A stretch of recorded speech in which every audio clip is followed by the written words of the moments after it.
എല്ലാവർക്കും നമസ്കാരം, സുപ്രഭാതം. ഇന്ന് നമ്മളുടെ 11ാമത്തെ ദിവസമാണ്. ശാസ്താവിനെ അറിയുക, ദ സ്പിരിറ്റ് ഓഫ് ശാസ്ത, അയ്യനെ അറിയാം, അയ്യൻ്റെ കൂടെ ചരിക്കാം എന്നൊക്കെ നമ്മൾ നാമകരണം ചെയ്തിട്ടുള്ള ഈ ഒരു വിജ്ഞാനപ്രദമായ 41 ദിവസത്തെ മണ്ഡലകാലത്തെ പ്രഭാതങ്ങൾ അല്ലേ, അയ്യപ്പ ഭക്തരോടൊന്നിച്ച് അയ്യപ്പൻ്റെ തത്വത്തെ പര്യവേക്ഷണം ചെയ്യുക എന്നുള്ള ഒരു വലിയ സതുദ്ദേശത്തോടു കൂടിയിട്ടാണ് യതീശ ഈ ഒരു പ്രോഗ്രാം നിങ്ങളിലേക്ക് അവതരിപ്പിക്കുന്നത്.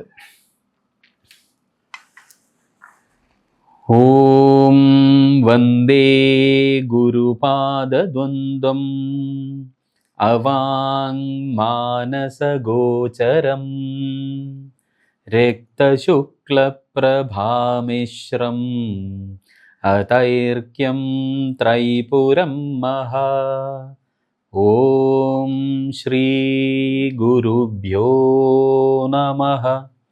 ഹരി ഓം. എല്ലാവർക്കും ഒരിക്കൽ കൂടെ സ്വാഗതം. കഴിഞ്ഞ ക്ലാസ്സുകളിൽ നമ്മൾ അയ്യപ്പൻ്റെ ജനനത്തിന് കാരണമായ ഒരുപാട് ഘടകങ്ങളെക്കുറിച്ച് നമ്മൾ സംസാരിക്കുകയുണ്ടായി. അപ്പോൾ ആ സമയത്ത് നമ്മൾ പ്രധാനമായും ശ്രദ്ധിച്ച ഒരു കാര്യം, അതിൽ ബ്രഹ്മാണ്ഡ പുരാണത്തിലെ പാലാഴി മദനം കഥ അത് വളരെ പ്രാധാന്യം അർഹിക്കുന്ന ഒന്നാണ്. അയ്യപ്പനും അയ്യപ്പൻ്റെ ആചാരങ്ങളെ സംബന്ധിച്ചിട്ട് അയ്യപ്പൻ്റെ അല്ലെങ്കിൽ ശാസ്താവിൻ്റെ ജനനം പോലും ഉണ്ടായ ആ സംഭവം അത് നമ്മൾക്ക് ഒന്ന് ആഴത്തിൽ അറിയാം എന്ന് കരുതിയിട്ടാണ് നമ്മൾ പാലാഴി മദനം കഥ മനസ്സിലാക്കുവാൻ വേണ്ടിയിട്ടുള്ള അല്ലേ. കഥ നിങ്ങൾക്ക് എല്ലാവർക്കും അറിയുന്നത് തന്നെയാണ്, ഒരുപാട് നമ്മൾ കുഞ്ഞുനാൾ മുതലേ കേൾക്കുന്ന കഥയാണ്. പക്ഷെ എന്താണ് വ്യത്യാസം? നമ്മൾ ഇതുവരെ അതിൻ്റെ തത്വം ആഴത്തിൽ പരിശോധിച്ചിട്ടുണ്ടായിരുന്നില്ല. ഇവിടെ ഞങ്ങൾ ഈ ക്ലാസ്സിൽ നമ്മൾ ഇതിൻ്റെ തത്വം എന്തിനാണ് ശരിക്കും ഇങ്ങനെ ശാസ്താവിൻ്റെ ജനനവും നമ്മുടെ ജീവിതവും തമ്മിൽ എന്താണ് ബന്ധം എന്നുള്ളത്, അല്ലെങ്കിൽ പാലാഴി മദനത്തിൽ പറയുന്നതും ആയ കാര്യങ്ങൾ മനുഷ്യൻ്റെ ജീവിതവുമായിട്ട് എന്താണ് ശരിക്കും ബന്ധം എന്നുള്ളത് നമ്മൾ ഒന്ന് ശ്രദ്ധിച്ച് നോക്കുകയാണ് ഇവിടെ ചെയ്തുകൊണ്ടിരിക്കുന്നത്. അപ്പം അതിനെ തുടർന്ന് നമ്മൾ ആദ്യത്തെ ദിവസം നമ്മൾ പരിശോധിച്ചത് എന്താണ്? ക്ഷീരപദം അല്ലെങ്കിൽ ക്ഷീരസാഗരം അല്ലെങ്കിൽ ക്ഷീരസമുദ്രം അല്ലേ, അതാണല്ലോ കടയാൻ തീരുമാനം എടുത്തിട്ട്. അപ്പോൾ അതിനെ തുടർന്ന് ദേവന്മാരും അസുരന്മാരും ക്ഷീരസാഗരം അല്ലെങ്കിൽ സമുദ്രമഥനം ചെയ്യുകയുണ്ടായി. അപ്പോൾ സമുദ്രം എന്ന് പറയുന്നത് നമ്മുടെ ജീവിതത്തിൽ എന്താണ് എന്ന് നമ്മൾ കഴിഞ്ഞ ക്ലാസ്സിൽ പറയുകയുണ്ടായി. സമുദ്രം എന്നത് നമ്മുടെ ജീവിതത്തെയാണ് കുറിക്കുന്നതെന്നും ആ ജീവിതത്തിൽ തന്നെ അല്ലെ, ബ്രഹ്മാണ്ടത്തിൽ നമ്മൾ ഈ പുരാണങ്ങൾ എപ്പോഴും കഥ പറയുമ്പോൾ അത് പ്രപഞ്ചത്തിലും അത് നമുക്ക് ദർശിക്കാനാവും, അത് നമ്മുടെ ശരീരത്തിലും ദർശിക്കാനാവും. അപ്പോൾ അങ്ങനെയാണ് നമ്മളതിനെ മനസ്സിലാക്കേണ്ടത്. അപ്പോൾ അതിനെ തുടർന്ന് നമ്മൾ മനസ്സിലാക്കിയ ഒരു കാര്യമാണ് എന്താണ് സമുദ്രം, എന്തിനാണ് അതിനെ മഥനം ചെയ്യുന്നത്. അപ്പം നമ്മുടെ ജീവിതം തന്നെയാണ് അത് എന്ന് നമ്മൾക്ക് മനസ്സിലായി. എന്തിനാണ് അത് കടയുന്നത്? കാരണം ജീവിതത്തിൽ ഒരുപാട് ഘടകങ്ങളുണ്ട്. ആ ജീവിതത്തിൻ്റെ ഉപരിതലത്തിൽ മാത്രം ജീവിച്ച് മരിക്കുന്ന ഒരു സാധാരണ മനുഷ്യനായിട്ടല്ല ഒരു ഉപാസകൻ അവൻ്റെ ജീവിതം ജീവിക്കുക. അവൻ സാധാരണ മനുഷ്യരിൽ നിന്ന് കേമനാണ്, ശ്രേഷ്ഠനാണ്, വീരനാണ്. കാരണം എന്താണ്?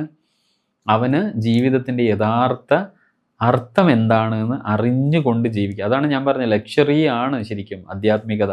ഓരോ മനുഷ്യൻ്റെയും ലക്ഷറിയാണ് ആധ്യാത്മികത. ആ ലക്ഷറിയിൽ ജീവിക്കുന്നയാൾ വളരെ ലക്ഷൂറിയസ് ആയ ലൈഫ് അയാളുടെ ജീവിതത്തിൽ അയാൾ ജീവിക്കും. അപ്പം അങ്ങനെ നോക്കുമ്പോൾ നമ്മൾ പാലാഴി മദനത്തെ കുറിച്ച് അറിയാൻ തുടങ്ങി. അതിൽ സമുദ്രം എന്താണെന്ന് നമ്മൾ കഴിഞ്ഞ ക്ലാസ്സിൽ മനസ്സിലാക്കി. ഇനിയിപ്പോൾ നമ്മൾ അങ്ങോട്ട് അതിനെക്കുറിച്ച് ആഴത്തിൽ അറിയാൻ പോവുകയാണ്. അപ്പോൾ അടുത്ത ചോദ്യം, ആരാണ് ഈ സമുദ്രമഥനം ചെയ്യുക അല്ലേ? നമ്മുടെ ജീവിതത്തിലെ ഈ സമുദ്രമഥനം, മനുഷ്യൻ്റെ ജീവിതത്തിലെ സമുദ്രമഥനം ആര് ചെയ്യും? അപ്പോൾ അതിന് നമ്മൾ ആ ചോദ്യത്തിൻ്റെ ഉത്തരം തേടി നമ്മൾ പോകുമ്പോൾ നമ്മൾക്ക് മനസ്സിലാവും ശരിക്കും അത് നമ്മുടെ ഗുണങ്ങളാണ്. നമ്മുടെ ഉള്ളിൽ എന്തൊക്കെ ഗുണങ്ങളുണ്ട്, ആ ഗുണങ്ങളുടെ അടിസ്ഥാനത്തിൽ നമ്മൾക്ക് നമ്മുടെ ജീവിതം വിജയകരമായി അല്ലെങ്കിൽ പരാജയപ്പെടുത്താൻ വേണ്ടിയിട്ടും സാധിക്കും. അപ്പോൾ നമ്മുടെ ജീവിതത്തിൻ്റെ ജയവും പരാജയവും ഇരിക്കുന്നത് എവിടെയാണ്? നമ്മുടെ ഉള്ളിലുള്ള ഗുണങ്ങൾക്ക് അനുസൃതമാണ്. ഗുണങ്ങൾ എന്ന് പറയുമ്പോൾ ത്രിഗുണങ്ങൾ. അവിടെയും നമ്മൾ ലളിതാ സഹസ്രനാമത്തിൽ ദേവിയെ നമ്മൾ വിളിക്കുന്നത് ത്രിപുര സുന്ദരി, ത്രിപുരം, ത്രിഗുണം, ത്രിതത്വം.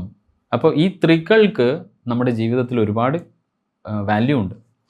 അപ്പം അങ്ങനെ നോക്കുമ്പോൾ ഈ ജീവിതം വിജയകരമാക്കാനോ പരാജയപ്പെടുത്താനോ ഒരുവൻ്റെ ജീവിതം സന്തോഷകരമാക്കാനോ ദുഃഖകരമാക്കുവാനോ നമ്മളുടെ ഗുണത്തിൻ്റെ അടിസ്ഥാനത്തിൽ നമ്മൾക്ക് സാധിക്കും.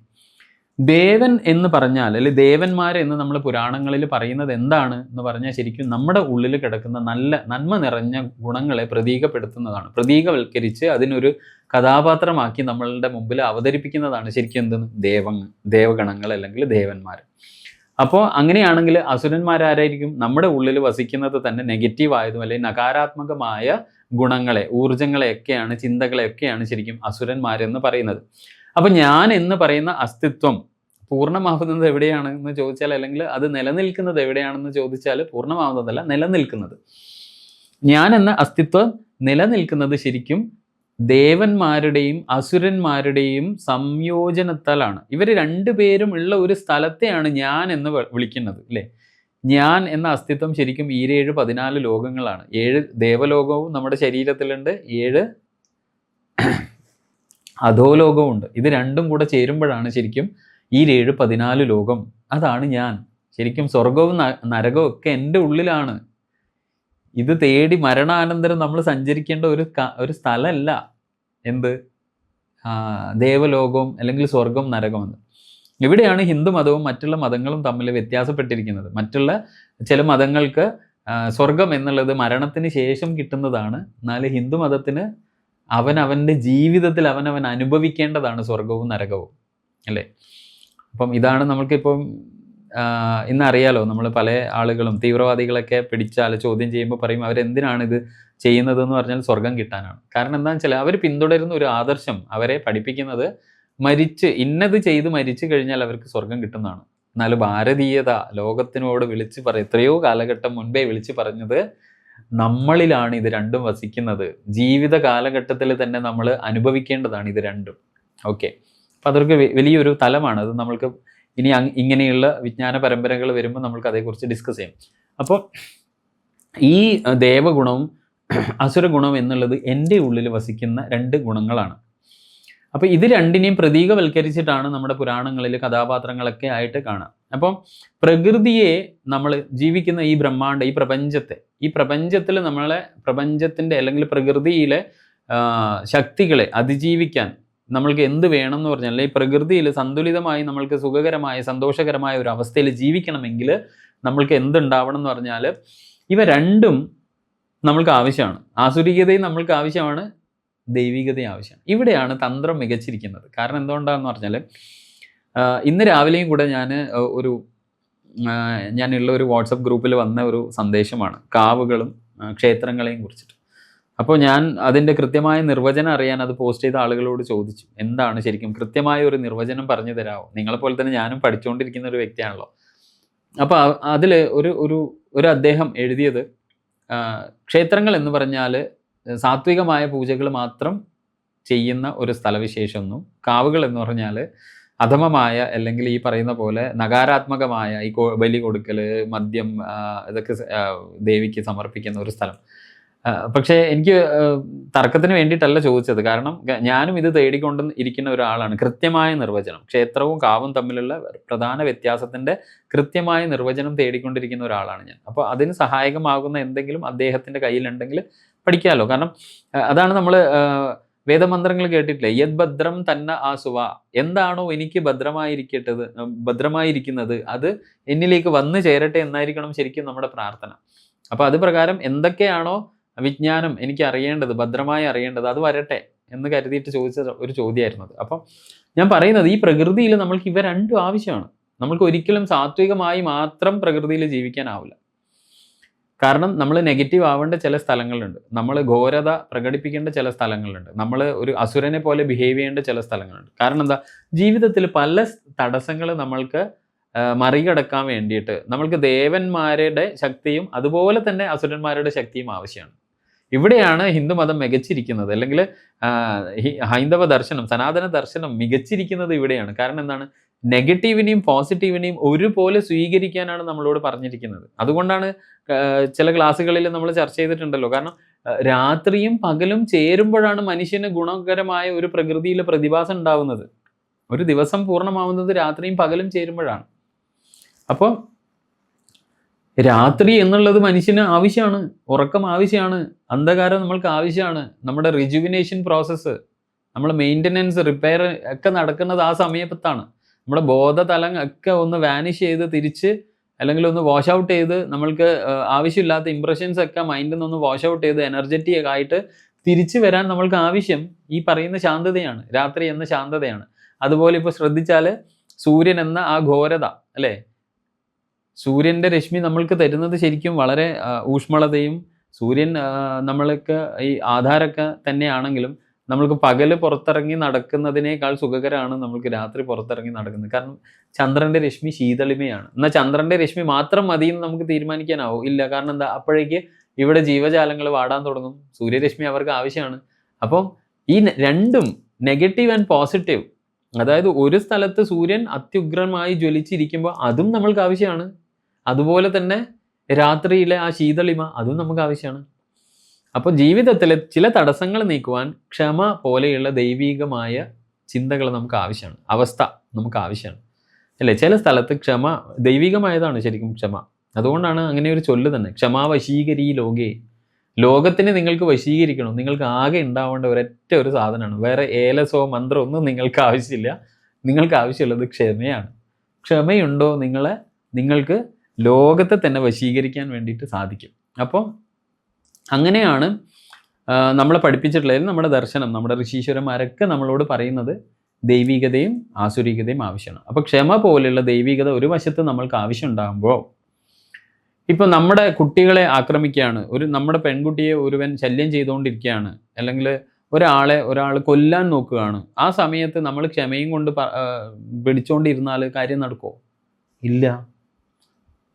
ഇപ്പോൾ നമ്മുടെ നീതിന്യായ വ്യവസ്ഥകൾ ഒരു ബലാത്സംഗിയെ തൂക്കിക്കൊല്ലുന്നുണ്ട് അല്ലേ? എന്താണ് അവിടെ നമ്മൾ സാധാരണ തലത്തിൽ നമ്മൾ ചിന്തിച്ച് നോക്കുമ്പോൾ അത് പൈശാചികതയാണ്. പക്ഷെങ്കിലോ അവിടെ നമ്മൾ ധർമ്മം നടപ്പിലാക്കാൻ ഈ പറയുന്ന ആസുരീകത നമ്മളവിടെ സമൂഹത്തിൻ്റെ മുമ്പിൽ ആസുരീകതയാണ് പ്രകടിപ്പിക്കുന്നത്. അപ്പോൾ ആസുരീകതയും നമ്മൾക്ക് ആവശ്യമാണ്, അതുപോലെ തന്നെ നമ്മൾക്ക് ദൈവികതയും ആവശ്യമാണ്. കാരണം അങ്ങനെ ഉണ്ടെങ്കിൽ മാത്രമാണ് നമ്മൾക്ക് എന്ത് ചെയ്യാൻ പറ്റുള്ളൂ, ഈ ജീവിതം വിജയകരമായി നമ്മൾക്ക് മുൻപോട്ട് കൊണ്ടുപോകാൻ പറ്റുള്ളൂ. ഇത് രണ്ടും നമുക്ക് ആവശ്യം. അതുകൊണ്ടാണ് സമുദ്രമഥനത്തിന് ദേവന്മാരും ദാനവന്മാരും ആവശ്യമായി വരുന്നത്. മനസ്സിലാക്കണം, ഒരു പുണ്യകർമ്മം ചെയ്യുന്നതിന് അല്ലേ, ദേവന്മാരുടെ തന്നെ നിർദ്ദേശം എന്താണ്? രണ്ടു കൂട്ടരും ആവശ്യമാണ്. ഞാൻ എന്ന അസ്തിത്വം, എൻ്റെ ജീവിതത്തിൽ ഇവ രണ്ടും ആവശ്യമാണ്. അസുരന്മാരും ആവശ്യമാണ്, ദേവന്മാരും ആവശ്യമാണ്. അപ്പോൾ ഇത് കഥ എന്താണ്? സമുദ്രം കടയുന്നതിന് വേണ്ടിയിട്ട് ദേവന്മാർ മന്ദരപർവ്വതത്തിൻ്റെ സഹായമാണ് തേടിയത് അല്ലേ. കാരണം എന്ത് കാര്യം കടയാനും നമ്മൾക്ക് അതിനൊരു അച്ചുതണ്ട് ആവശ്യമാണ്. അപ്പോൾ ആ അച്ചുതണ്ടായി വർത്തിക്കാൻ വേണ്ടിയിട്ട് മന്ദരപർവ്വതത്തെയാണ് ദേവന്മാർ സമീപിച്ചത്. അതിന് കയറായിട്ട് അവർ വാസുകിയെ, ശിവൻ്റെ കഴുത്തിലെ പാമ്പായ വാസുകിയെ, അപ്പം മന്ദരപർവ്വതത്തിന് ചുറ്റും അല്ലേ വാസുകിയെ ചുറ്റിക്കൊണ്ട് ആ ഭീമാകാരമായ സർപ്പം അല്ലേ, ഒരറ്റം അതിൻ്റെ വാൽ ഭാഗം ദേവന്മാരും തലയുടെ ഭാഗം അസുരന്മാരുമാണ്. അങ്ങനെയാണ് നിശ്ചയിച്ചിട്ടുണ്ടായിരുന്നത്. അസുരന്മാർ പാമ്പിൻ്റെ ആ സർപ്പത്തിൻ്റെ തലഭാഗവും ദേവന്മാർ അതിൻ്റെ വാലും. ആയിരക്കണക്കിന് വർഷങ്ങളാണ് ഈ മദനം തുടർന്നത് എന്നാണ്. അപ്പോൾ ആയിരക്കണക്കിന് പറഞ്ഞാൽ ഞാൻ ജനിച്ച അന്ന് മുതൽ ഈ മദനം നടന്നുകൊണ്ടിരിക്കണം എൻ്റെ ഉള്ളിൽ. എൻ്റെ ജീവിതത്തിൻ്റെ മദനം ഇങ്ങനെ നടന്നുകൊണ്ടേയിരിക്കണം. അപ്പോൾ അങ്ങനെ ആയിരക്കണക്കിന് വർഷങ്ങൾ ഈ മദനം തുടർന്നു. അപ്പോൾ സമുദ്രമഥനത്തിൻ്റെ ഈ മദനത്തിൻ്റെ ശക്തി കൊണ്ട് വലിയ പർവ്വതമായ മന്ദരം എന്ത് ചെയ്ത് ബാലൻസ് തെറ്റി വീഴാൻ തുടങ്ങി, സമുദ്രത്തിലേക്ക് കൂപ്പ് കുത്താൻ തുടങ്ങി. കാരണം എന്താ, ഇത് എത്രയോ കാലമായിട്ട് ഇങ്ങനെ ചെയ്തുകൊണ്ടിരിക്കണല്ലേ. അപ്പോൾ എന്തായാലും അതിന് എന്ത് സംഭവിക്കും? ഒരു തളർച്ച സംഭവിക്കും. അപ്പോൾ തളർച്ച സംഭവിക്കുമ്പോൾ എന്താ സംഭവിക്കുക? അതിന് മെയിൻ്റനൻസ് വേണ്ടി വരും. അതിന് എന്തെങ്കിലും ഒരു റിപ്പയറിങ് സിറ്റുവേഷൻസിലേക്ക് അതിനെ കടത്തി വിടേണ്ടി വരും, അല്ലെങ്കിൽ അതിന് എന്തെങ്കിലും കാര്യം ചെയ്ത് അതിനെ നിലനിർത്തേണ്ടി വരും. അപ്പം അങ്ങനെ സമുദ്രമഥനത്തിൻ്റെ ശക്തി വലുതായതിനാൽ പർവ്വതം മുങ്ങാൻ തുടങ്ങി. ആ സമയത്താണ് മഹാവിഷ്ണു ഒരു വലിയ ആമയുടെ രൂപത്തിൽ അവതരിച്ചത് അല്ലേ. നമ്മൾ അത് കേട്ടതാണല്ലോ, മഹാവിഷ്ണുവിൻ്റെ രണ്ടാമത്തെ അവതാരം കൂർമ്മ അവതാരം. ആ കൂർമ്മം എന്ത് ചെയ്തു? ഒരു ദ്വീപ് പോലെ തൻ്റെ പുറത്തെ ആ കട്ടിയുള്ള തോട് കൊണ്ട് പർവ്വതമന്ദരത്തെ താങ്ങി നിർത്തി എന്നാണ്. അങ്ങനെ ഇതൊക്കെ കേൾക്കുമ്പോൾ നമ്മുടെ കുട്ടികൾ ഇന്ന് ഏറ്റവും കൂടുതൽ സ്കൂളുകളിലൊക്കെ ഈ കളിയാക്കലുകൾക്ക് വിധേയമാവുന്നത് ഈ ഒരു കാര്യത്തിൻ്റെ പുറത്താണ്. എന്തൊക്കെ അവതാരങ്ങളാണ് ഹിന്ദു ദേവതകൾക്ക്. കാരണം കൂർമ്മമായൊക്കെ ദേവി അവതരിക്കുക, അല്ലെ ദേവൻ അവതരിക്കുക. ഇതെന്തൊരു മണ്ടത്തരാണെന്ന് മറ്റ് കുട്ടികൾ, നമ്മുടെ കുട്ടികളോട് ചോദിച്ചാൽ സത്യം പറഞ്ഞാൽ അവർ പകച്ചു നിന്ന് പോകും. എന്താ, അവർക്ക് ഉത്തരമില്ല.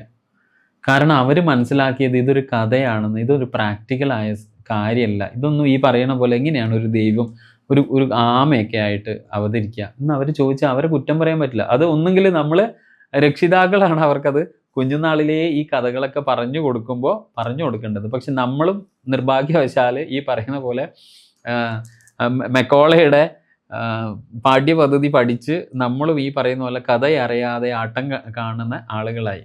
ഇവിടെയാണ് ഞങ്ങൾ പറയുന്ന ഈ യതീഷയുടെയൊക്കെ മിഷൻ അല്ലെങ്കിൽ ഈ ഒരു പ്രയാണത്തിൻ്റെ പ്രാധാന്യം ഇവിടെയാണ്. കാരണം ഇനി നമ്മുടെ തലമുറ അങ്ങനെ ചോദ്യങ്ങൾക്ക് മുമ്പിൽ ഉത്തരം കിട്ടാതെ നിൽക്കേണ്ട ആളുകളല്ല നമ്മൾ. കാരണം ലോകത്തിന് തന്നെ എല്ലാ ചോദ്യങ്ങൾക്കും ഉത്തരം കൊടുത്ത അറിവിൻ്റെ സമൃദ്ധി ഉണ്ടായ ഒരു നാടാണ് നമ്മൾ. ആ നാടിൻ്റെ പിന്മുറക്കാരാണ് ഇന്ന്, ആ സംസ്കാരത്തിൻ്റെ പിന്മുറക്കാരാണ് നമ്മൾ ഇന്ന് വരുന്ന തലമുറകളൊക്കെ. അപ്പോൾ അവരൊക്കെ ഇങ്ങനെ ചോദ്യങ്ങളുടെ മുമ്പിൽ ഉത്തരം മുട്ടിയാൽ എന്താണ്, എൻ്റെ അസ്തിത്വമാണ് ഇല്ലാതാവുന്നത്.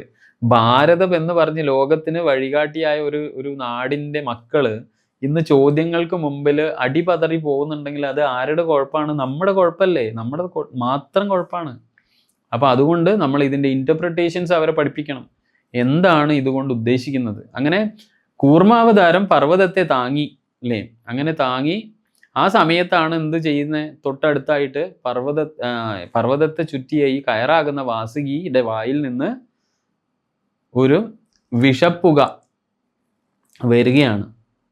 പുക വന്നതിന് ശേഷമാണ് ഹാലാഹലം വരുന്നത്. അപ്പോൾ ഇതാണ് കഥയുടെ ഒരു ഭാഗം.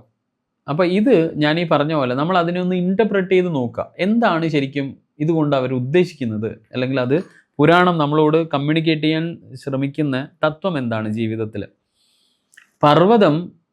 മന്ദരപർവ്വതം എന്ന് പറഞ്ഞാൽ നമ്മൾ മനസ്സിലാക്കേണ്ടത് നമ്മുടെ എല്ലാം ഇച്ഛാശക്തിയെ, ദ വിൽ പവറിനെയാണ് ശരിക്കും മന്ദരപർവ്വതം കൊണ്ട് അർത്ഥമാക്കുന്നത്. പർവ്വതം എന്താണ്? അചഞ്ചലമാണ്, അല്ലേ? ചലിക്കാത്തതാണ്. ശരിക്കും പർവ്വതത്തിൻ്റെ ക്വാളിറ്റി അങ്ങനെയാണല്ലോ. നമ്മൾ നവദുർഗയൊക്കെ ക്ലാസ്സിൽ നിങ്ങൾ പഠിച്ചതല്ലേ, ശൈലത്തിൻ്റെ പുത്രി. അപ്പം അചഞ്ചലമായ ഒരു പർവ്വതം പോലെ നമ്മൾക്ക് ഇച്ഛാശക്തി ഒരു ഇഞ്ച് പോലും അനങ്ങാൻ പാടില്ല. നമ്മുടെ എല്ലാ ജീവിതത്തിൻ്റെ ഇച്ഛാശക്തിയും ഒരിളക്കവും തട്ടാൻ പാടില്ല. നമ്മളുടെ പോസിറ്റീവായ നെഗറ്റീവ് ആയ ഗുണങ്ങൾ ഉപയോഗിക്കാൻ കഴിയുന്ന അത്ര പ്രധാന ഉപകരണമാണ് ഇച്ഛാശക്തി. അതായത് ഈ അസുരന്മാരും ദേവന്മാരും നമ്മളെ രണ്ട് സൈഡിൽ നിന്ന് നമ്മളെ പിടിച്ചു വലിച്ചാലും, നമ്മുടെ ഉള്ളിലുള്ള ഈ അസുരന്മാരും ദേവന്മാരും രണ്ട് സ്ഥലത്തേക്ക് പിടിച്ചു വലിച്ചാലും നമ്മളുടെ മന്ദരപർവ്വതം ഇച്ഛാശക്തി അചഞ്ചലമായിരിക്കണം. മനസ്സിലായോ? കാരണം ഇച്ഛാശക്തി ഉപയോഗിച്ചിട്ടാണ് ഒരു മനുഷ്യന്, ഒരു പോസിറ്റീവായ കാര്യം ചെയ്യാൻ പറ്റും. ഇച്ഛാശക്തി നെഗറ്റീവ് സൈഡിലേക്ക് മാറിപ്പോയി കഴിഞ്ഞാൽ ആ മനുഷ്യൻ ചെയ്യുന്ന ജോലി തികച്ചും നെഗറ്റീവായിരിക്കും. ഇവിടെയാണ് ഒരു മനുഷ്യൻ സമൂഹത്തിൻ്റെ ഉപകാരിയായി തീരുന്നതും അതേ മനുഷ്യൻ എന്ന മനുഷ്യൻ അസുരനായി തീരുന്നതും. സമൂഹത്തിൻ്റെ, അല്ലെ, തീവ്രവാദികളെ പോലെ. ഇപ്പോൾ ഒസാമ ബിൻ ലാദൻ ഭൗതിക വിദ്യാഭ്യാസം നേടിയ ഒരു സിവിൽ എഞ്ചിനീയർ ആണ് അത്രേ അദ്ദേഹം. സമ്പന്നനായ കുടുംബത്തിൽ ജനിച്ച ഒരു വ്യക്തി. എന്തുകൊണ്ട് ആ മനുഷ്യൻ ഈ പറയുന്ന സമൂഹത്തിന് ഭീഷണിയായി മാറി എന്ന് പറഞ്ഞാൽ ഇതാണ് ഇതിൻ്റെ ഉത്തരം. എന്താ? അയാളിലെ മന്ദരപർവ്വതം ഏത് ഭാഗത്തേക്ക് പോയി? അയാളുടെ വിൽ പവർ അയാളിലെ അസുരഗണങ്ങൾ വലിച്ചെടുത്തേക്ക് അയാളുടെ ഇച്ഛാശക്തി അയാൾ വിട്ടുകൊടുത്തു. ദേവന്മാരുടെ സൈഡിലേക്ക് അത് വിട്ടുകൊടുത്തിട്ടുണ്ടായിരുന്നെങ്കിൽ ചിലപ്പോൾ ലോകം അറിയുന്ന ഒരു ഏറ്റവും നല്ല ഒരു ആർക്കിടെക്റ്റോ എഞ്ചിനീയറോ ആയി അദ്ദേഹം മാറിയേനെ. അപ്പോൾ ഇതിൽ നിന്ന് നമ്മൾ പഠിക്കേണ്ടത്, മന്ദരപർവ്വതം ഒരു നിശ്ചിത അളവിലുള്ള ഇളക്കത്തിന് ശേഷം അത് താഴേക്ക് വീഴുന്നു എന്നാണല്ലോ പറഞ്ഞേ കഥ നമ്മൾ നേരത്തെ പറഞ്ഞപ്പോൾ. അതെന്താണ്? ജീവിതത്തിൽ മുൻപോട്ട് പോകുമ്പോൾ ഈ പറയുന്ന നമ്മുടെ ജീവിതത്തിലൊക്കെ ഈ മദനം ഞാൻ പറഞ്ഞില്ലേ, ആയിരക്കണക്കിന് വർഷം നടക്കുമെന്ന് പറഞ്ഞാൽ ഓരോ ദിവസവും ഇതിങ്ങനെ നടന്നുകൊണ്ടിരിക്കുന്നുണ്ട്. ഓരോ കാര്യം, ഓരോ നിമിഷവും നമ്മുടെ ഇന്ദ്രിയങ്ങൾ കാണുന്ന കാര്യങ്ങളിലൂടെ നമ്മൾ ഈ പ്രകൃതിയായിട്ട്, ഈ പ്രകൃതി മാതാവിനോട്, ഈ മായാപ്രപഞ്ചവുമായിട്ട് ഇടപഴകുന്നതോടുകൂടി നമ്മൾക്ക് എന്ത് സംഭവിക്കുന്നുണ്ട്? നമ്മുടെ ഇന്ദ്രിയങ്ങൾ അകത്തേക്ക് കൊണ്ടുവരുന്ന വിവരങ്ങളിലൂടെ, ജ്ഞാനങ്ങളിലൂടെ, ജ്ഞാനേന്ദ്രിയങ്ങൾ അതാണ് അതിനെ വിളിക്കുന്നത്, ജ്ഞാനത്തിലൂടെ, അറിവിലൂടെ നമ്മുടെ ഇച്ഛാശക്തി എന്ത് ചെയ്യും? കുറയാൻ തുടങ്ങും. ജീവിതത്തിൽ നമ്മൾ പല കോംപ്രമൈസസും ചെയ്യാൻ തുടങ്ങും. അങ്ങനെയാണല്ലേ സർക്കാർ ഉദ്യോഗസ്ഥർ കൈക്കൂലി വാങ്ങാൻ തുടങ്ങുന്നു, അന്യായമായ കാര്യങ്ങൾ സ്വീകരിക്കുന്നു. ഗവൺമെൻറ് ഹോസ്പിറ്റലിലുള്ള ഡോക്ടർമാർ സർജറിക്ക് വേണ്ടിയിട്ട് രോഗികളുടെ അടുത്ത് നിന്ന് കൈക്കൂലി വാങ്ങിക്കുന്നു. അപ്പോൾ ഇങ്ങനെ ഒരുപാട്, ഇതൊക്കെ ചെറിയ ഉദാഹരണം മാത്രമേ പറഞ്ഞുള്ളൂ. ജീവിതത്തിൽ നമ്മൾ നോക്കുമ്പോൾ ഒരുപാട് നമ്മുടെ തന്നെ മൂല്യങ്ങൾ നമ്മൾ ചില സ്ഥലത്ത് നമ്മൾ പണയം വെക്കും, അല്ലേ? ഇപ്പം നമ്മളൊരു സ്കൂളിലെ അധ്യാപകനോ അധ്യാപികയോ ആണെങ്കിൽ, ഞാനൊക്കെ പഠിക്കുന്ന കാലത്ത് ഞങ്ങളുടെ ഒന്നും അധ്യാപകർ ട്യൂഷൻ എടുത്തിട്ടുണ്ടായിരുന്നില്ല. കാരണം എന്താണ്? അവർക്ക് അവരുടെ ധർമ്മം കൃത്യമായിട്ട് അറിയാം. എന്താണ്? ഞാൻ പോകുന്നത് കുട്ടികളെ പഠിപ്പിക്കാൻ വേണ്ടിയിട്ടാണ്. അപ്പം ഞാൻ പോകുന്ന സ്ഥാപനത്തിൽ നിന്ന് തരുന്ന ആ ഒരു വേതനം കൊണ്ട് അയാളുടെ ജീവിതം ജീവിക്കാൻ അയാൾ തയ്യാറായിരുന്നു അന്നത്തെ കാലത്ത്. അതാണ് നമ്മുടെ പഴയ തലമുറയിലെ അധ്യാപകർക്ക് ഇപ്പോഴും ഇത്രയും മാനസികമായിട്ട് സമൂഹം വില കൽപ്പിക്കുന്നത്. എന്നാൽ അതേ കാലം കുറച്ച് ഇങ്ങോട്ട് മാറിയപ്പോൾ ഇന്ന് നമ്മൾ കാണുന്ന എന്താണ്? സ്കൂളിൽ പോകുന്ന അതേ ടീച്ചർ തന്നെ സ്കൂൾ ടൈം കഴിഞ്ഞ് നിശ്ചിത സമയം കഴിഞ്ഞാൽ ട്യൂഷൻ എടുക്കാൻ തുടങ്ങും. അവിടെ സത്യം പറഞ്ഞാൽ എന്താണ് ചെയ്യുന്നത്? നമ്മുടെ വാല്യൂസ് നമ്മൾ കോംപ്രമൈസ് ചെയ്യുകയാണ് ചെയ്യുന്നത്. കാരണം എന്താ? എല്ലാവർക്കും തൻ്റെ കയ്യിലുള്ളത് വീതിച്ച് നൽകാനാണ് ആ ജോലി ഞാൻ എടുത്തത്. പക്ഷെ ഞാൻ എന്ത് ചെയ്യുന്നു? സേർട്ടൻ സാധനങ്ങൾ കൊടുക്കാതെ പിടിക്കുകയാണ്. എന്നിട്ട് അധികമായി കൂലി തരുന്ന ആളുകൾക്ക് ഞാനത് ഷെയർ ചെയ്ത് കൊടുക്കുകയാണ്. ഇത് ശരിക്കും എന്താണ്? ഞാൻ ഈ പറഞ്ഞ നമ്മുടെ ഈ പാലാഴി മദനം നടക്കുമ്പോൾ നമ്മുടെ വാല്യൂസിന് ഇളക്കം തട്ടുകയാണ്. കാരണം എന്താ? നമ്മൾ വാല്യൂസ് കോംപ്രമൈസ് ചെയ്യാൻ തുടങ്ങുന്നു. അപ്പോൾ ഇച്ഛാശക്തി കുറയാൻ തുടങ്ങുന്നു. നമ്മൾ ജീവിതത്തിൽ പല വിട്ടുവീഴ്ചകൾ ചെയ്യാൻ തുടങ്ങുന്നു. അന്യായമായി പല കാര്യങ്ങൾ നമ്മൾ സ്വീകരിക്കാൻ തുടങ്ങുന്നു. അങ്ങനെ നമ്മുടെ ഉള്ളിലുള്ള അസുരന്മാർ, ദേവാസുരന്മാരുടെ തുടർച്ചയായ കലഹത്തിൽ മടുത്തതിന് ശേഷം, നമ്മൾ ഈ അങ്ങോട്ടും ഇങ്ങോട്ടുള്ള ഈ വടംവലിയിൽ മടുത്തതിന് ശേഷം നമ്മൾ എന്ത് ചെയ്യും? നമ്മുടെ ഉള്ളിലുള്ള ജീവിതത്തിലെ പ്രതിസന്ധികൾ തരണം ചെയ്യാനുള്ള, യുദ്ധം ചെയ്യാൻ തന്നെയുള്ള ഒരു വാലർ നമുക്ക് നഷ്ടപ്പെടും, ക്ഷാത്രവീര്യം നമുക്ക് നഷ്ടപ്പെടും. അങ്ങനെ നമ്മുടെ ജീവിതം വിജയിപ്പിക്കാനുള്ള ഒരു പ്രചോദനം നമ്മൾക്ക് നഷ്ടപ്പെടും. ഇതാണ് ഇന്ന് സംഭവിച്ചുകൊണ്ടിരിക്കുന്നത്. ഞാൻ പറഞ്ഞില്ലേ, കാരണം ഇന്ന് ഏറ്റവും കൂടുതൽ ആളുകൾക്കുള്ള ഒരു അസുഖം എന്താണ്? ഡിപ്രഷനാണ്. ഈ ഡിപ്രഷൻ എന്തുകൊണ്ടാണ് ഉണ്ടാകുന്നതെന്നറിയോ? ഈ ദേവാസുരന്മാരുടെ ഉള്ളിൽ നടക്കുന്ന, നമ്മുടെ ഉള്ളിലുള്ള ഈ നെഗറ്റീവ് പോസിറ്റീവ് ഫോഴ്സസിൻ്റെ ഈ ഒരു യുദ്ധത്തിൽ നമ്മൾ അങ്ങ് തളരുകയാണ്. അവിടെയാണ് ശാസ്താവിൻ്റെ ശക്തി. കാരണം അദ്ദേഹം ധർമ്മം നിലനിർത്താൻ വന്ന ഒരു ഫോഴ്സാണ്, ഒരു ചൈതന്യമാണ്. ധർമ്മം എന്ന് പറഞ്ഞാൽ ഈ പറയുന്ന പോലെയാണ്. നമ്മുടെ ഇന്ദ്രിയങ്ങളൊക്കെ അടക്കി പിടിച്ച് ഈ പറയുന്ന ദേവാസുരൻ്റെ യുദ്ധത്തിൽ നമ്മുടെ മന്ദരപർവ്വതത്തെ ഇളകാതെ നിർത്തി എന്താണോ നമ്മുടെ ജീവിത ലക്ഷ്യം അതിലേക്ക് നമ്മളെ കൂട്ടിക്കൊണ്ടുവന്ന ശക്തിയാണ് അയ്യപ്പനും ശബരിമലയും, അല്ലെങ്കിൽ ഈ പറയുന്ന ധർമ്മശാസ്താവും. അപ്പോൾ നമ്മൾക്ക് ഇതിൽ തന്നെ വരാം. നമ്മുടെ ക്ലാസ്സിലേക്ക് തന്നെ മടങ്ങി വരുമ്പം ഈ സിറ്റുവേഷനിൽ, ഇങ്ങനെയുള്ള സിറ്റുവേഷൻ, അതായത് ജീവിതം, പല ആളുകൾക്കോടും നിങ്ങൾ ഫോണൊക്കെ ചെയ്ത് സൗഹൃദം സ്ഥാപിക്കാനോ അല്ലെങ്കിൽ സുഹൃത്ത് ബന്ധമുള്ള ആളുകളായിട്ട് നിങ്ങൾ സംസാരിക്കുമ്പോൾ നിങ്ങൾ ചിലപ്പോൾ ചോദിക്കും, എന്താണ് ഇന്ന് വിശേഷം? എന്ത് വിശേഷം? അപ്പം ഇങ്ങനെ പോകുന്നു.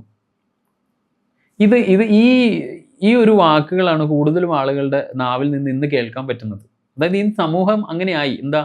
ഒരു ക്യൂരിയോസിറ്റി ഇല്ല, ഒരു ആകാംക്ഷ ഇല്ല, ജീവിതം ഒരു ഉത്സവമാക്കി മാറ്റാനുള്ള ഒരു യാതൊരു ലക്ഷ്യവും ഇന്നത്തെ സമൂഹത്തിനില്ല. കാരണം അവരൊക്കെ ഈ ഓട്ടത്തിൽ മടുത്തിരിക്കുകയാണ്.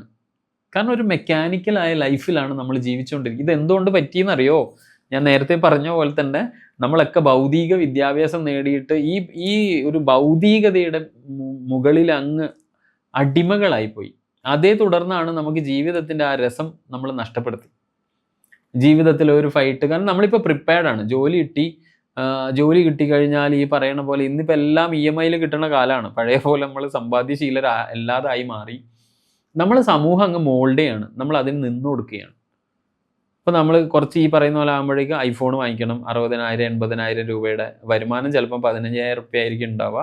അപ്പോൾ നമ്മൾ വാങ്ങിക്കാൻ പോകുന്ന എക്യുപ്മെൻറ്റ് എൻ്റെ 6 മാസത്തെ ശമ്പളമാണ്. എൻ്റെ കയ്യിൽ 6 മാസത്തെ ശമ്പളം കൊണ്ട് എനിക്ക് ജീവിക്കണം, വീട്ടുകാരെ നോക്കണം, സമൂഹത്തിന് കൊടുക്കാനുള്ളത് കൊടുക്കണം. ശേഷിച്ചതിന് ശേഷം എൻ്റെ കയ്യിലുള്ളതാണ് ശരിക്കും ഞാൻ എടുത്തിട്ട് എൻ്റെത് എന്ന് പറഞ്ഞിട്ട് ചെയ്യേണ്ടത്. പക്ഷേ ഇവിടെ നമ്മൾ എന്ത് ചെയ്യുന്നു? ഇവിടെ നമ്മൾക്ക് കടം തരാൻ ആളുകൾ റെഡിയാണ്, EMI ഉണ്ട്, അതുകൊണ്ട് നമ്മൾ എളുപ്പം ആ ഭാഗത്തേക്ക് നമ്മൾ ഓടും. ഓടിയിട്ട് ഈ പറയുന്ന പോലെ അതിനിടയിൽ ഇത് അടച്ചു തീരുന്നതിന് മുമ്പിൽ ചിലപ്പോൾ നമ്മൾക്ക് എന്തെങ്കിലും വേറെ ഒരു ജീവിതത്തിൽ ഒരു അത്യാവശ്യം വരുമ്പോൾ അതിനു വേണ്ടി പൈസ ചിലവാക്കാൻ വെച്ചിട്ടുണ്ടാവും. അപ്പോഴെന്തായി, ഇവിടെയുള്ള ഈ അടവ് മുടങ്ങി, അങ്ങനെ നമ്മൾ സ്ട്രെസ്സിലേക്ക് പോവുകയായി അല്ലേ. അപ്പോൾ ശരിക്കും പറഞ്ഞാൽ സ്ട്രെസ്സ് എവിടെ നിന്നും ഉടലെടുക്കുന്നു? നമ്മുടെ അനാവശ്യമായ ആഗ്രഹങ്ങളിൽ നിന്നാണ്. എല്ലാം നമ്മൾ അറിയണം. ഐഫോൺ ഇറക്കിയത് ഓക്കെ ആർക്ക് വേണ്ടിയിട്ടാണെന്ന് പറഞ്ഞാൽ മനുഷ്യന്മാർക്ക് വേണ്ടിയിട്ടാണ്. പക്ഷെങ്കിൽ അതിൻ്റെ ധർമ്മം എന്താണ് ശരിക്കും? ധർമ്മം ഒരു കോൾ സ്വീകരിക്കുക, അതിന് നമ്മൾ ഈ പറയുന്ന ലോകത്തിൻ്റെ പല ഭാഗത്തുള്ള ആളുകളായിട്ട് ബന്ധപ്പെടുക, പിന്നെ അതിൽ നിന്ന് കുറേ സൃഷ്ടികൾ ചെയ്യുക. അപ്പോൾ ഐഫോണിൽ അവൈലബിൾ ആയിട്ടുള്ള ആ ഫങ്ഷൻസ് തേച്ചും എനിക്ക് ജീവിതത്തിൽ ഉപയോഗിക്കാൻ കഴിയുമെന്ന് ആദ്യം നമ്മൾ ചോദിക്കണം. ഇനി അതിനുള്ള സമയം എനിക്ക് ഉണ്ടോ എന്ന് നോക്കണം. ഇത്രയും പവറുള്ള ക്യാമറ ലെൻസ് എനിക്ക് ആവശ്യമുണ്ടോ? ഇതൊക്കെ നോക്കിയിട്ടാണ് ശരിക്കും നമ്മളൊരു പ്രോഡക്റ്റ് വാങ്ങേണ്ടത്. പക്ഷെ പകരം നമ്മൾ എന്താണ് ചെയ്യുന്നതെന്ന് പറഞ്ഞാൽ ബാക്കിയുള്ള ആളുകൾക്ക് വേണ്ടിയിട്ട്, ബാക്കിയുള്ള ആളുകളുടെ മുമ്പിൽ ഞാൻ കേമനാണെന്ന് കാണിക്കാൻ ഇങ്ങനെയുള്ള ചിഹ്നങ്ങളും ധരിച്ച് നടക്കുക. കയ്യിലൊരു ഐഫോൺ ഉണ്ടായാലാണ് ഇന്ന് അല്ലേ, തമാശയായിട്ട് ഞാൻ കേട്ടിട്ടുണ്ട്. കല്യാണ ആലോചനയ്ക്ക് പെണ്ണിനെ കാണാനൊക്കെ പോകുമ്പോൾ കയ്യിലൊരു ഐഫോണൊക്കെ ഉണ്ടെങ്കിൽ ഒരു മതിപ്പാണ് എന്നൊക്കെ. അപ്പോൾ ആ അവസ്ഥയിലേക്ക് സമൂഹം എത്തി. നിങ്ങളൊന്ന് ആലോചിച്ച് നോക്കും. ഞങ്ങളുടെ നാട്ടിൽ വടക്കൻ ഭാഗത്ത് പ്രത്യേകിച്ച് ഞാൻ കണ്ടുവന്നത് കാസർഗോഡ് ജില്ലയുടെ ആ ഭാഗങ്ങളിൽ ഒരു പ്രത്യേക മതത്തിൽപ്പെട്ട ആളുകൾ കല്യാണത്തിന് പോകുമ്പോൾ അവർ വലിയ വില കൂടിയ കാറുകളൊക്കെ റെൻറ്റിന് എടുത്തിട്ടാണ് അന്നത്തെ ദിവസം കല്യാണം കൂടാൻ പോവുക. അപ്പോൾ ഇത് ഞാൻ അവിടെയുള്ള എൻ്റെ സുഹൃത്തുക്കളോട് ചോദിച്ചപ്പം പറഞ്ഞത്, അങ്ങനെയൊക്കെ പോയാലേ കല്യാണത്തിന് നമ്മൾക്കൊരു നല്ല ഒരു റിസപ്ഷനൊക്കെ കിട്ടുള്ളൂ, ആളുകളൊക്കെ നമ്മളെ അങ്ങനെയൊക്കെയാണ് സ്വീകരിക്കുള്ളൂ, കാരണം നമ്മൾ കുഴപ്പമില്ല, നമ്മൾ വളരെ സെറ്റിൽഡ് ആണ് എന്നൊക്കെ. അപ്പോൾ ഇവിടെയൊക്കെ യഥാർത്ഥ മൂല്യം മറച്ചു വെച്ചിട്ട് വേറെ എന്തോ മുഖപടം എടുത്ത് അണിഞ്ഞിട്ടാണ് നമ്മൾ ജീവിതം ജീവിക്കുന്നത്. അപ്പോൾ ഇതാണ് നമ്മുടെ ഈ ഇച്ഛാശക്തി നമ്മൾ കോംപ്രമൈസ് ചെയ്യാണ്. ഇച്ഛാശക്തി എന്താണ് വേണ്ടത് ശരിക്കും? മന്ദരപർവ്വതം ജീവിതത്തിൽ അനങ്ങാതിരിക്കണം. കാരണം എന്താണ് എൻ്റെ ഉറച്ചിരിക്കണം, എന്താണ് എൻ്റെ പ്രകൃതം, എൻ്റെ മൂല്യം എന്താണ്, അതറിഞ്ഞിട്ട് എന്നെ ആളുകൾ സ്വീകരിക്കുന്ന ആളുകൾ സ്വീകരിച്ചാൽ മതി എന്നുള്ള ആ ഉറച്ച തീരുമാനം, ഇച്ഛാശക്തി എനിക്ക് ഉണ്ടാവണമെങ്കിൽ ഈ പറയുന്ന പോലെ പാലാഴി മദനത്തിൽ എൻ്റെ മന്ദരപർവ്വതം ഇളകാതിരിക്കണം. ഇനി കാലക്രമേണ ഈ മന്ദനം നടക്കുന്ന സമയത്ത് സ്വാഭാവികമായി നമ്മൾ എന്താവും, നമ്മളെ വിൽ പവറിന് ഇടിവ് സംഭവിക്കും. നമ്മൾ ഈ പ്രതിസന്ധികൾ, ഈ ജീവിതത്തിൻ്റെ ഈ പറയുന്ന പോലെ ഐഫോണ്, നല്ല വണ്ടികൾ എന്നുള്ള പ്രലോഭനത്തിന് മുമ്പിൽ, അസുരന്മാരുടെ പിടിച്ചു വലിക്കും മുമ്പിൽ നമ്മൾ എന്ത് ചെയ്യും? മെല്ലെ കോംപ്രമൈസ് ആരംഭിക്കും. ആ കോംപ്രമൈസ് ആരംഭിക്കുന്നതോടുകൂടി നമ്മൾ എന്ത് ചെയ്യും? നമ്മുടെ പർവ്വതം ചെരിയാൻ തുടങ്ങും, നമ്മുടെ ഇച്ഛാശക്തി പോകാൻ തുടങ്ങി. അപ്പോൾ ഈ സന്ദർഭത്തിൽ നമ്മൾ എന്ത് ചെയ്യണം? What to do in this situation? എന്താണ് നമ്മൾ ചെയ്യേണ്ടത്? അപ്പോൾ ആ സിറ്റുവേഷനിൽ നമ്മളോട് പറയുന്നു എന്താ? ആ സമയത്താണ് വിഷ്ണുവിൻ്റെ കൂർമാവതാരം നമ്മുടെ രക്ഷയ്ക്കെത്തുക. ലോകത്തിൻ്റെ രക്ഷയ്ക്കെത്തുന്നത് വിഷ്ണുവിൻ്റെ കൂർമാവതാരമാണ്. എന്താണ് പറയുന്നത് കൂർമാവതാരം? ഇവിടെ ഈശ്വരൻ കൂർമ്മമായി രൂപാന്തരപ്പെടുന്നു. നിങ്ങൾ അവനിൽ അർപ്പിക്കുകയും അവനിൽ കീഴടങ്ങുകയും അവനിൽ നിലകൊള്ളുകയും ചെയ്താൽ ജീവിതത്തിൽ പ്രക്ഷുബ്ധമായ നിമിഷങ്ങളെല്ലാം നിങ്ങളുടെ ഇച്ഛാശക്തി അവൻ്റെ പുറകിൽ, അതായത് അവൻ്റെ അടിത്തറയിൽ, അവൻ്റെ അടിസ്ഥാനത്തിൽ തല ഉയർത്തി നിൽക്കും.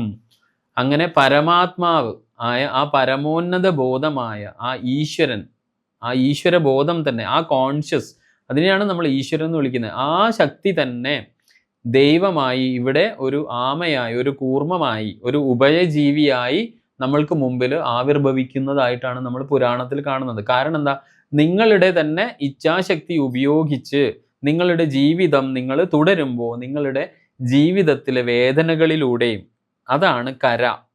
ആ അവതാരത്തിൽ ആമ ഉഭയജീവിയാവാൻ കാരണം എന്താണ്? കരയിലും വെള്ളത്തിലും ജീവിക്കുന്ന ജീവിയാണ്. വളരെ ശ്രദ്ധിക്കണം നമ്മളിത്.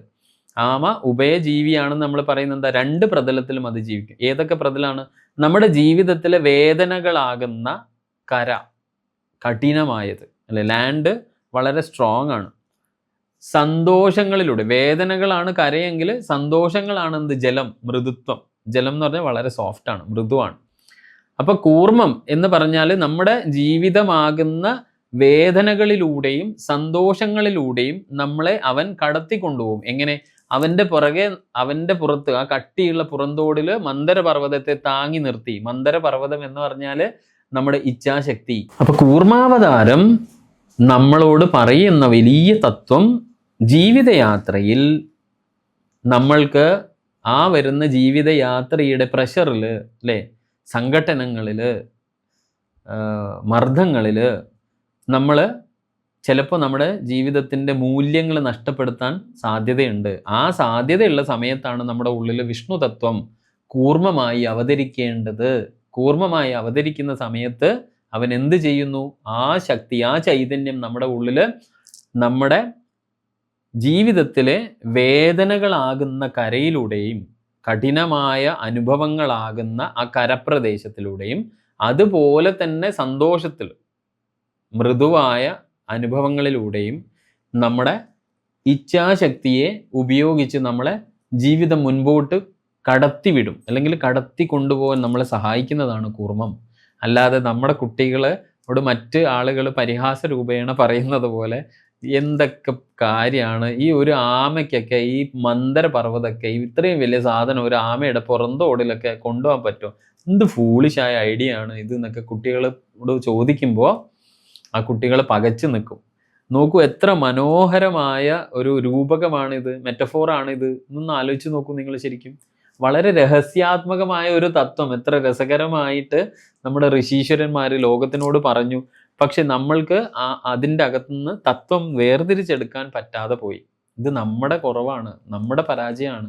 ഒരിക്കലും നമ്മൾ മതത്തെ കുറ്റം പറയാൻ പാടില്ല, ഒരിക്കലും ധർമ്മത്തെ കുറ്റം പറയാൻ പാടില്ല. കാരണം നമ്മൾ ഒരിക്കലും അത് രുചിച്ചിട്ടില്ല, നമ്മൾ ഒരിക്കലും അതിനെക്കുറിച്ച് പഠിച്ചിട്ടില്ല. പഠിക്കാതെ എങ്ങനെയാണ് നമ്മൾ അത് ഇന്നത്തെ ഇതൊക്കെ പണ്ടെപ്പോഴോ ഉള്ള ആളുകൾക്ക്, പണ്ടെപ്പോഴോ ഉള്ള തുണി ഉടുക്കാതെ നടന്നിരുന്ന അന്നത്തെ കാലത്തെ പ്രാകൃത മനുഷ്യന് വേണ്ടി ഏതോ കാലഘട്ടത്തിൽ ഋഷീശ്വരന്മാർ എഴുതി വെച്ചതാണ്. അതൊന്നും ഇന്നത്തെ ഈ 21-ാം നൂറ്റാണ്ടിൽ പ്രാവർത്തികമല്ല എന്ന് പറഞ്ഞാൽ എങ്ങനെയാണ് ശരിയാവുക?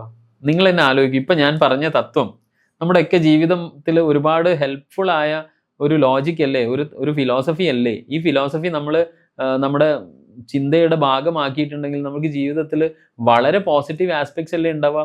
ജീവിതത്തിൽ എന്ത് പ്രതിസന്ധി വന്നാലും, എന്ത് പ്രലോഭനങ്ങൾ ഉണ്ടായാലും അപ്പം കൂർമാവതാരത്തിന് ഓർക്കൂലേ നമ്മൾ? ഞാനത് ചെയ്യാൻ പാടില്ല, എൻ്റെ ഇച്ഛാശക്തി should be perfect like Mantar പർവ്വതം. വാസുകീൻ്റെ ഒരറ്റത്തു നിന്ന് തന്നെ വലിക്കുന്നുണ്ട്, ഇപ്പുറത്തുനിന്നും വലിക്കുന്നുണ്ട്. പക്ഷെങ്കിൽ എനിക്ക് എൻ്റെ ജീവിതത്തിൽ ഒരു ലക്ഷ്യമുണ്ട്, അതാണ് എൻ്റെ മന്ദരപർവ്വതം. I will not compromise. ഇത് നമ്മളെ പഠിപ്പിക്കുന്ന ഒരു തത്വമാണ്. ഞാൻ അതുകൊണ്ടാണ് പറഞ്ഞത്, വിഷ്ണുവിൻ്റെ ദശാവതാരം ശരിക്കും മനുഷ്യൻ്റെ ബുദ്ധിയുടെ പരിണാമത്തെയാണ് സൂചിപ്പിക്കുന്നത്. ശരിക്കും നമ്മൾ ഇതൊന്നും പഠിച്ചിട്ടില്ല, നമ്മൾ പഠിപ്പിച്ചിട്ടില്ല.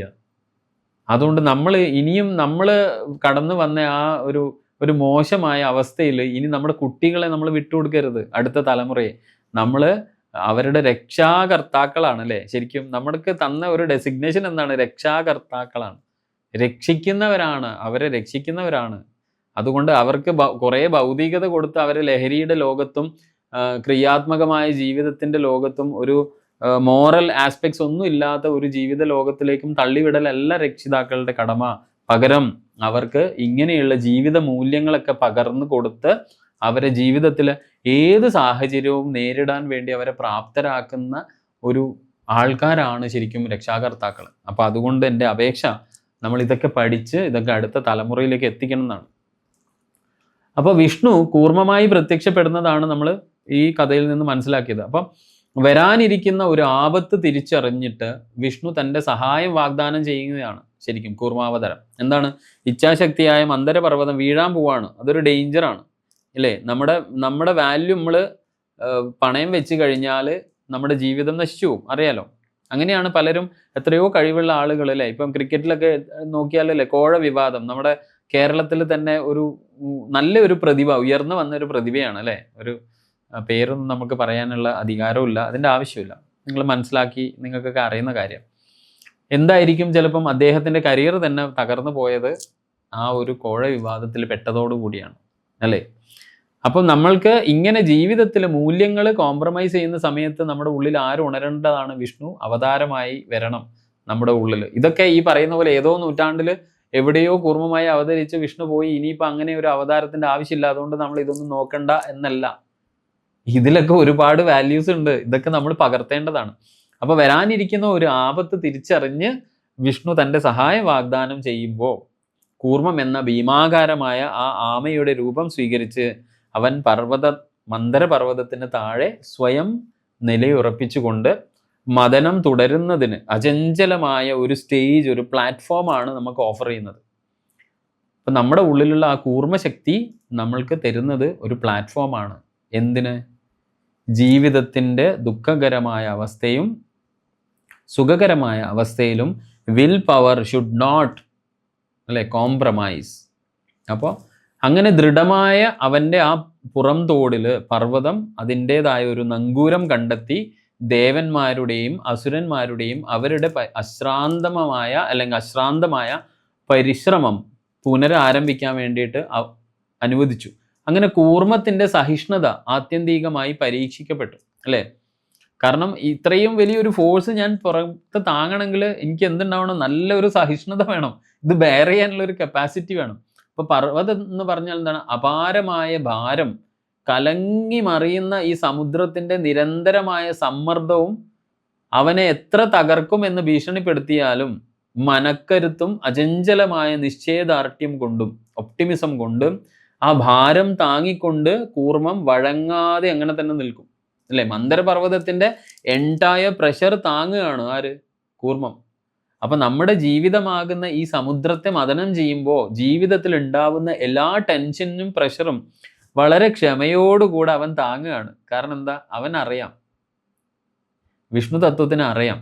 അങ്ങനെ അവൻ്റെ ത്യാഗത്തിൻ്റെയും ശക്തിൻ്റെയും ചങ്കൂറ്റത്തിലൂടെയുമാണ് അവൻ അവിടെ തുടരുന്നത്. അപ്പം ജീവിതത്തിൽ നമ്മൾ മുൻപോട്ട് പോകുമ്പോൾ നമ്മൾ ഇൻകൾക്കേറ്റ് ചെയ്യേണ്ടത് അല്ലെങ്കിൽ നമ്മൾ ഇംബൈബ് ചെയ്യേണ്ട ഒരു ഗുണം എന്താണ് എന്ന് ചോദിച്ചാൽ നിശ്ചയദാർഢ്യം ഉണ്ടാവണം, മനക്കരുത്ത് ഉണ്ടാവണം, അചഞ്ചലമായ വിശ്വാസം ഉണ്ടാവണം നമ്മൾ ആരാണ് എന്നുള്ളത്, നമ്മൾ ചെയ്യുന്ന പ്രവൃത്തിക്ക്. കൂടാതെ തന്നെ നമ്മൾക്ക് വേണ്ടതാണ് ത്യാഗം ഉണ്ടാവണം, അതുപോലെ നല്ല ശക്തി ഉണ്ടാവണം, ചങ്കൂറ്റം ഉണ്ടാവണം, എന്തും തുറന്ന് പറയാനുള്ള ഒരു ചങ്കൂറ്റം ഉണ്ടാവണം. മനസ്സിൽ വരുന്നത് എക്സ്പ്രസ് ചെയ്യാൻ വേണ്ടത് നമുക്ക് ചങ്കൂറ്റാണ്. അങ്ങനെ നിന്നാൽ മാത്രമാണ് എന്ത്? ഒടുവിൽ നമ്മുടെ ജീവിതത്തിൽ നിന്ന് ആര് പുറത്തേക്ക് വരും? അമൃത് ഉൾപ്പെടെയുള്ള വിവിധ നിധികൾ പുറത്തേക്ക് വരുന്നത് എപ്പോഴാണ്? അങ്ങനെ നമ്മൾ ലൈഫിൽ നിൽക്കുമ്പോഴാണ്. അല്ലെങ്കിൽ എന്താ? നമ്മുടെ മന്ദരപർവ്വതം ചരിയും, ആ പ്രോസസ്സ് അവിടെ തീർന്നു. ആരാണോ നമ്മളെ വലിച്ച് മന്ദരപർവ്വതത്തെ തൻ്റെ ഭാഗത്തേക്ക് കൊണ്ടുപോയത്, അസുരനാണെങ്കിൽ ഞാനൊരു നെഗറ്റീവ് പേഴ്സണാലിറ്റി ആവും, ഇനി എന്നെ ദേവന്മാരാണ് വലിച്ചു കൊണ്ടുപോയതെങ്കിൽ ഞാനൊരു പോസിറ്റീവ് പേഴ്സണാലിറ്റി ആവും. അപ്പം ഇവിടെയാണ് കൂർമ്മത്തിൻ്റെ പ്രതീകാത്മകത, ഐക്കോണിക്. ഞാൻ കഴിഞ്ഞ ക്ലാസ്സുകളിലൊക്കെ പറഞ്ഞു, ഐക്കോൺ എന്ന് പറഞ്ഞാൽ, വിഗ്രഹം എന്ന് പറഞ്ഞാൽ വിശേഷേണ ഗ്രഹിക്കേണ്ടത്. കൂർമ്മത്തെ കണ്ടാൽ വിഷ്ണുവിൻ്റെ കൂർമാവതാരത്തെ കണ്ടാൽ ഞാൻ മനസ്സിലാക്കേണ്ടത് ആ വിഗ്രഹം, കൂർമ്മത്തിൻ്റെ രൂപം കണ്ടാൽ ഞാൻ ഈ പറയുന്ന പോലെ ഇത് എന്താണ് ഇങ്ങനെയൊന്നും ഒരു മനുഷ്യനുണ്ടാവില്ല, കൂർമ്മമായിട്ട് ഒരു മനുഷ്യനെ അവതരിക്കാൻ പറ്റൂല എന്ന് ഞാൻ വിമർശിക്കുന്നതിന് പകരം അല്ലെങ്കിൽ അതിനെ തള്ളിക്കളയുന്നതിന് പകരം ആ ഐക്കണിൽ നിന്ന് എനിക്ക് ഗ്രഹിക്കാനുള്ള ഒരുപാട് ഫിലോസഫീസ് ഉണ്ട്, തത്വങ്ങളുണ്ട്. ആ തത്വങ്ങളാണെങ്കിലോ ഇന്നത്തെ സമൂഹത്തിൽ വളരെ ഇമ്പോർട്ടൻ്റ് ആയിട്ട് എനിക്ക് ആവശ്യമുള്ളതാണ്. സോ കൂർമാവതാരം ആരാണ്? നമ്മുടെ ഉള്ളിൽ ഈ പറയുന്ന ക്വാളിറ്റീസ് ഇൻവോക്ക് ചെയ്യുന്ന ഈശ്വരീയമായ ഒരു ശക്തിവിശേഷം, ഒരു ചൈതന്യമാണ് വിഷ്ണുവിൻ്റെ രണ്ടാമത്തെ അവതാരമായ കൂർമാവതാരം. അപ്പം കൂർമാവതാരത്തിൻ്റെ വിഗ്രഹം എന്താണ്? ആഴത്തിലുള്ള വളരെ ഡീപ്പായ ഒരു പ്രതീകാത്മത, അല്ലേ? അതിൻ്റെ അകത്തുണ്ട്, അർത്ഥമുണ്ട്, അത് നമ്മൾ സ്വീകരിക്കണം. എന്താണത്? സ്ഥിരത, സ്റ്റെബിലിറ്റി, ദൃഢചിത്തത, അല്ലേ? എന്താണ്? വളരെ ഗ്രൗണ്ടഡ് ആയിരിക്കണം നമ്മൾ, ദൃഢമായിട്ട് ഒരു സ്ഥലത്ത് ഫേംനെസ് ഉണ്ടായിരിക്കണം നമുക്ക്. അതുപോലെ തന്നെ ദീർഘായുസ്. നമ്മളൊരു ജീവിതത്തിൽ ഒരു പ്രോസസ്സ് എടുത്താൽ അത് കണ്ടിന്യൂ ചെയ്ത് പോകണമെങ്കിൽ ഈ 3 കാര്യം കണ്ടിന്യൂറ്റി ഉണ്ടാവണം. ആയുസ് എന്ന് പറഞ്ഞാൽ എന്താണ്? കണ്ടിന്യൂറ്റിയാണ്. അപ്പോൾ കൂർമ്മത്തെ കാണുമ്പോൾ നിങ്ങളുടെ ജീവിതത്തിൽ നിങ്ങൾക്ക് അതിന് വേണ്ടിയിട്ടാണ് മഹാവിഷ്ണുവിൻ്റെ. ഇപ്പോൾ ഒരു അമ്പലത്തിൽ പോകുമ്പോൾ തന്നെ നിങ്ങൾ ശ്രദ്ധിച്ചിനോ എന്ന് എനിക്കറിയില്ല, ക്ഷേത്രം, ഞാൻ അതാണ് പറഞ്ഞത്, ക്ഷേത്രം തത്വം അറിഞ്ഞ് ചെല്ലേണ്ട സ്ഥലമാണ്. എന്താണ്? അവിടെ ചെല്ലുമ്പോൾ തന്നെ നിങ്ങൾ കണ്ടിട്ടുണ്ടാവും, ശ്രീകോവിൽ എത്തുന്നതിന് മുമ്പേ അവിടെ ഒരു കൽവിളക്കോ ഒരു വലിയ നിലവിളക്കോ ഉണ്ടാവും. അത് നിങ്ങൾ ശ്രദ്ധിച്ചിനോ? അതിൻ്റെ ഏറ്റവും അടിയിൽ കൂർമ്മത്തെ കാണാം. പിന്നെ അതിൻ്റെ പുറത്ത് ഒരു മന്ദരപർവ്വതം പോലെ 7 തട്ടുകൾ ഉണ്ടാവും. ആ 7ലും തിരികൾ തെളിച്ച് ദീപം. ഇനി നിങ്ങൾ ക്ഷേത്രത്തിൽ പോകുമ്പോൾ ശ്രദ്ധിക്കണം, അവിടെ നിങ്ങൾ കാണേണ്ടത് ആരെയാണ്? ഈ പറയുന്ന കൂർമ്മത്തിൻ്റെ പ്രതീകാത്മകതയാണ് അവിടെ കാണേണ്ടത്. അത് ചെല്ലുമ്പോൾ സ്വയം എന്നോട് ചോദിക്കണം, ഞാൻ ആ കൂർമ്മത്തെ പോയല്ലേ ആയോ, ആവുന്നുണ്ടോ, ശ്രമം തുടങ്ങിയോ എന്ന് ചോദിക്കണം. അതിൻ്റെ മുമ്പിലുള്ള ആ 7 ഈ പറയുന്നത് പോലെ നമ്മുടെ ഷഡാധാര ചക്രവും അതിന് മുകളിലുള്ള ഈശ്വര തത്വവും 7ാമത്തത്. അങ്ങനെ ഒരു ഈശ്വരനായി മാറാൻ നമുക്ക് ദൈവികമായ ചൈതന്യമുള്ള ഒരു വ്യക്തിയായി മാറണമെങ്കിൽ ബേസിക് ക്വാളിറ്റീസ് ആയ ആ കൂർമ്മത്തിൽ നിന്ന് തുടങ്ങണം.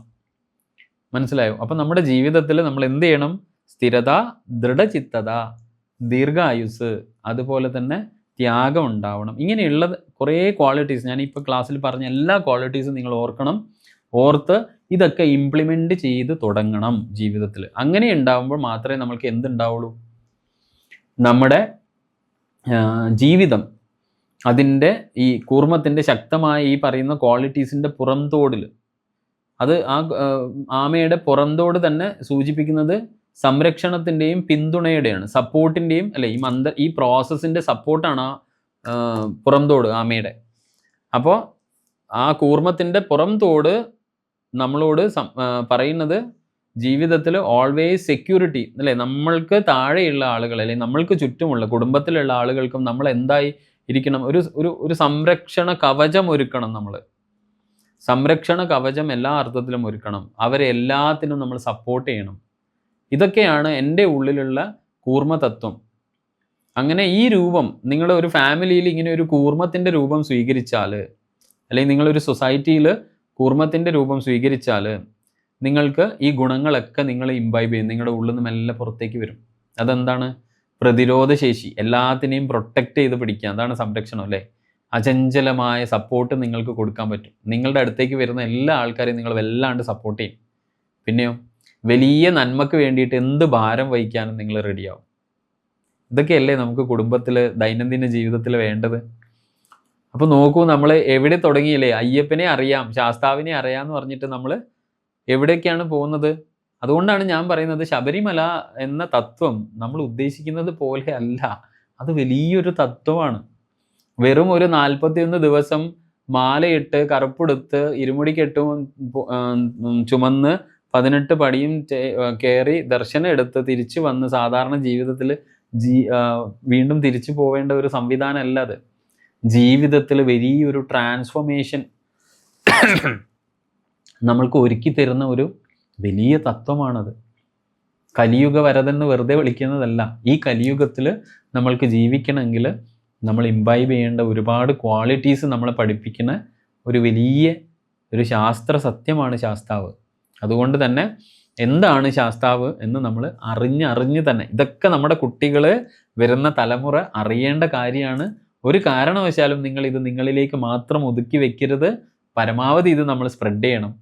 ഈ ഒരു ക്ലാസ്, ഈ ഒരു ടോക്സ് പരമാവധി നമ്മൾ എത്രയൊക്കെ ആളുകളിലേക്ക് എത്തിക്കാൻ പറ്റും അത്രയൊക്കെ ആളുകളിൽ നമ്മൾ ഫോർവേഡ് ചെയ്ത് ക്ലാസ് കേൾക്കാൻ വേണ്ടിയിട്ട് അവരെ നിർബന്ധിച്ചിട്ടൊക്കെ നമ്മൾ ചെയ്യണം. നിങ്ങൾ എഴുന്നേൽക്കുന്ന സമയം പറ്റുമെങ്കിൽ അവരെയും കൂടെ വിളിച്ച് എഴുന്നേൽപ്പിച്ചിട്ട് ക്ലാസ് കേൾപ്പിക്കാൻ ശ്രമിക്കുക. കാരണം അതൊക്കെ ഭാവിയിൽ അവർക്ക്, ഇപ്പം ഞാനൊക്കെ ഈ വഴിയിൽ എത്താനുള്ള കാരണം എന്നോ എൻ്റെ ഉള്ളിൽ ഇങ്ങനെയുള്ളത് എൻ്റെ രക്ഷിതാക്കളും എൻ്റെ കുടുംബത്തിൽ നിന്നും ഇംപ്ലാന്റ് ചെയ്യാൻ ശ്രമിച്ചതിൻ്റെ ഭാഗമായിട്ടാണ്. കാരണം ഞാൻ മനസ്സുകൊണ്ട് ആഗ്രഹിച്ചിട്ടല്ല സത്യം എന്നെ ശബരിമലയിലേക്ക് അയച്ചത്. കാരണം എൻ്റെ അച്ഛൻ്റെ അനുജൻ ഉണ്ടായിരുന്നു. അദ്ദേഹം ശബരിമലയിൽ പോകുമ്പോൾ അദ്ദേഹത്തിന് സ്ഥിരം കൂട്ടുപോയ എൻ്റെ കുടുംബത്തിലെ തന്നെ ഒരു ചേട്ടൻ ഉണ്ടായിരുന്നു. പക്ഷേ ആ ചേട്ടന് ആ വർഷം പോകാനുള്ള എന്തോ അസൗകര്യങ്ങളൊക്കെ ഉണ്ടായപ്പോൾ എന്നോട് ചോദിച്ചതാണ് അച്ഛൻ. ഞാൻ അച്ഛൻ എന്നാണ് വിളിക്കുക, അച്ഛൻ്റെ അനുജനാണെങ്കിലും. അപ്പോൾ എന്നോട് ചോദിച്ചതാണ്, എൻ്റെ കൂട്ടായി എനിക്ക് വരാൻ പറ്റുമോ, എനിക്കതൊരു സഹായമാവും. അപ്പോൾ ഞാൻ വിചാരിച്ചു ഇതിനെന്താ കുഴപ്പം, ഒന്ന് പോയി വരാം, എല്ലാവരും പോണ സ്ഥലമല്ലേ, എനിക്കാണെങ്കിൽ എനിക്കൊരു വലിയ അനുഗ്രഹമായി, പോവാലോ. അപ്പോൾ അങ്ങനെയാണ് ശബരിമലയിൽ ഞാൻ ജീവിതത്തിൽ ആദ്യമായിട്ട് എത്തിപ്പെടുന്നത്. അപ്പോൾ ആ ശബരിമലയാണ് ഇന്ന് നോക്കൂ, നിങ്ങൾക്ക് ആ തത്വമാണ് ഞാൻ ഇന്ന് എത്രയോ ആളുകളിലേക്ക് എത്തിക്കുന്നത്. ഇതാണ് ഈശ്വരീയത. അന്ന് എന്നെ അങ്ങനെ വിളിച്ചു കൊണ്ടുപോകാൻ എൻ്റെ അച്ഛൻ്റെ അനുജൻ തയ്യാറായത് കൊണ്ടാണ് ഞാൻ ശബരിമല കണ്ടത്. പക്ഷെ ഇന്ന് ആ ശബരിമല എന്നിൽ ഇത്രയും സ്വാധീനം ചെലുത്തി ആ ശാസ്താവ് അയ്യപ്പൻ. ഇന്ന് അതുകൊണ്ട് ആ അയ്യപ്പന് വേണ്ടി ഞാൻ എന്നെ കൊണ്ടാവുന്നത് ചെയ്യുന്നു. അതുപോലെ നിങ്ങളും ആവുന്നത് ചെയ്യണം.